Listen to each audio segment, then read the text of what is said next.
All right, good morning, everyone. It is Monday morning. Every Monday is safety day. It is September 11th. So hearts go out to everyone that lost someone that was impacted by 9/11 and all the ancestors who died and never got their just due. Every Monday being safety day, Mondays are a day where I pretty much see and get an update on the people who've been shot, killed, stabbed, and raped nationwide. We're in 20 different cities across America, in urban neighborhoods, and so when I talk, I'm speaking from a broader perspective than local. It troubles me. It troubles me that the village concept is the solution. Is the solution, and I'm gonna say that again. Is the solution, but because of stubbornness, because of ego, because of lack of discernment, we can't get people to see that. Everyone is fighting and feeling like what they're doing is going to be the answer. And with all due respect, what we're dealing with is not a local issue. Therefore, it would not be fixed by a local institution. Give you a second to digest that. I understand the emotion might come in and say, well, who are you? The village concept isn't an organization. It's a collaboration. It's a pooling and arranging of people, places, and structures along with time to get something done. And so, therefore, when you recognize that an organization is not going to fix this, then we'll be at least in the right posture to get things done at a massive level. And when I say that, the key with that is understanding your position, understanding where you fit into the bigger picture. And I think that's part of the challenge in Chicago. So right now, it pains me, it hurts my heart to hear and talk to mothers and fathers who lost their loved ones, their children who should be burying them. Pains me. And what pains me more than that is the fact that it doesn't have to be. We sitting on the solution and we won't even support it. So our lack of support is why we see mothers and fathers out here hurting because their children are being killed. God has given us what we need, and because of our stubbornness, let me define stubbornness: the dogged determination not to change one's position or attitude. That's what stubbornness is, and that's what we're dealing with. A lot of people know about the work we do. A lot of people know about the village concept. Stubbornness stands in the way of support. For those who say, I don't know what you're doing, people don't know what you're doing, that's where discernment come in at. The definition of discernment: the quality of being able to grasp and comprehend what is obscure. The ability to grasp and comprehend what is obscure. Well, what is obscure? Obscure is defined as being able to make sense of things that are not viewed as plain, clear, or simple. When I'm posting codes and I'm talking about Miami or Detroit, people view that as like, what the heck is all that? How that has to do with anything? So for me, if you haven't traveled, if you haven't gotten outside your neighborhood, you wouldn't value the impact of travel and what travel does to the mind, your spirit, to get away. When I look at the 16-year-old shot inside Liberty City, the Pork and Beans projects, I think about a bunch of people in a concentrated area who lack things to do, lack being a part of something bigger than themselves, and are sitting out there every day with $86,000 feeling hopeless.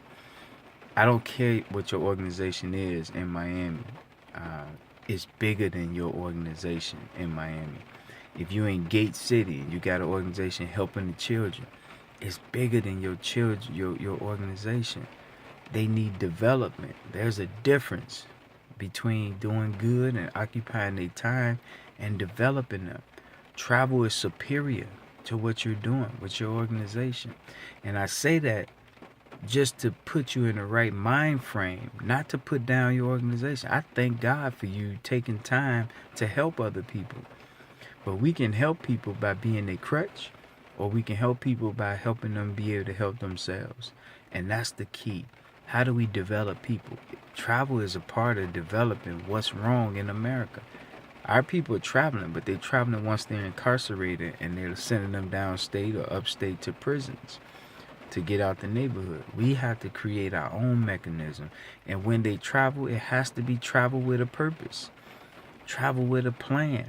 We call it in corporate America business travel. Business travel is key. What business travel do, it allows us to put people in areas where other people are leaving. Roseland, 3 people shot to death Saturday night, 2 women, 1 male. In a desert, dilapidated, I'm sorry, didn't mean to disrespect you guys, but in an area with no activity after dark. That's a problem. What has to happen in urban America is we have to repurpose our city, repurpose our blocks.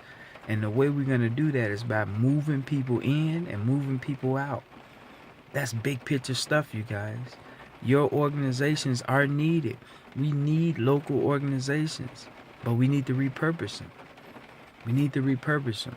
So if you're an organization helping young people in Gate City, Birmingham, Liberty City, Miami, Oak Cliff, and Dallas, we need you.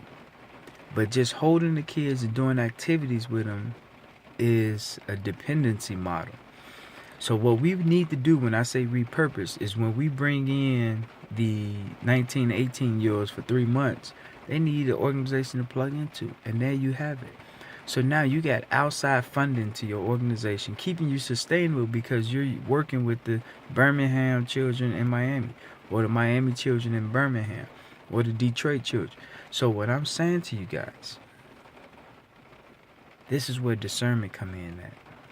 The ability to understand without having every single detail. Faith, believing without seeing. I can't tell you how many people tell me they didn't donate they $1 a month because they don't understand. People dying out here, y'all. It's not a good excuse. It's $12. It says something about all of us that we're not reigning with $12. Chicago knows me. They know my history, track record. Gary knows me. And to not see $12 coming in, it says something about you. It says something about you. Someone who God has used and sacrificed and won't get the support. It says something. It says something about you. It says something about stubbornness. It says something about ego. It says something. And it's unfortunate because this young girl who's found in the freezer, that was preventable. That's preventable. And people say, well, it's bigger than you. I'm telling you, God is giving you something and you're ignoring it due to stubbornness or ego.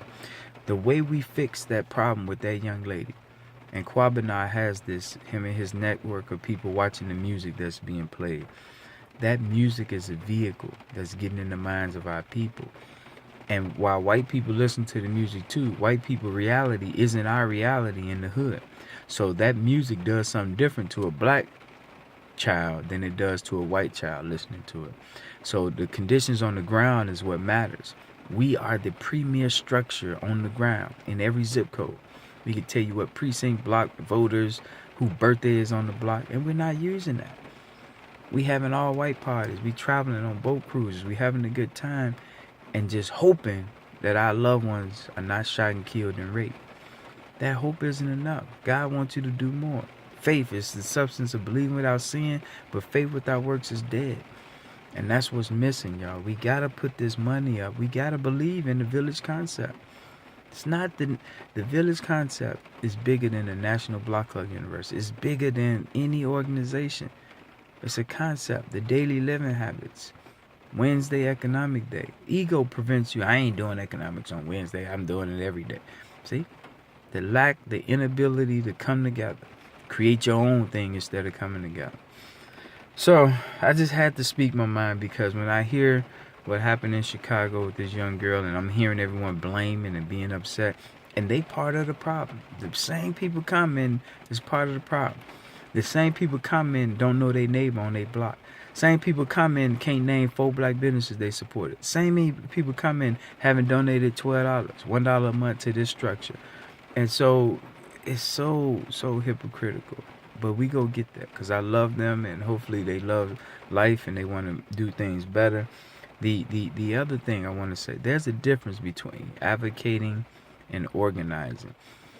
And a lot of people want to be seen, want to be heard because they're angry, want to express themselves. So they're advocates. They want to speak out. They want the news cameras out there. Then there's us. People that's behind the scenes. People that's low key. That's organizing, putting things together, arranging things, coordinating. That's the group that will help get us in position. So on every block, we know who's the nurse. On every block, we know who's the teacher. So that way, when you need help education-wise, you know where to go and get it. The advocate is out there talking, but you gotta have the organizing behind the scenes. That's all. I had to do this. It's early in the morning. Early, but I had to get this off my chest because we can change America within 30 days. Overnight in some zip codes, but it'll take 30 days to go throughout the whole nation if people gave they $12. It's up to you if you believe that or not.